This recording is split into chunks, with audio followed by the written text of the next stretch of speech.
Hello, this is this is Mercedes Benz 215 GLK. It's GLK 350.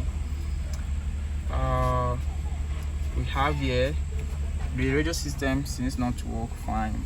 The radio system isn't responding when even though it's on or off, nothing is working. It started just immediately after changing the AC compressor, and when I turned the ignition full, and the sound system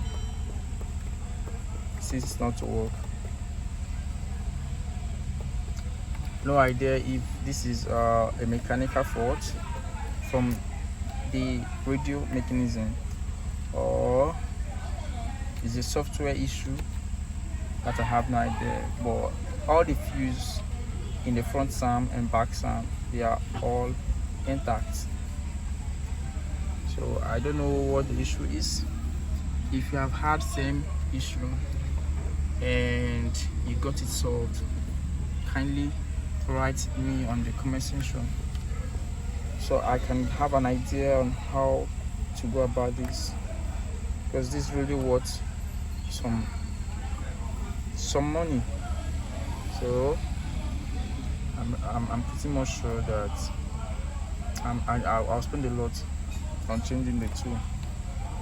Kindly give me your feedback on the comment section to save a brother. Thanks.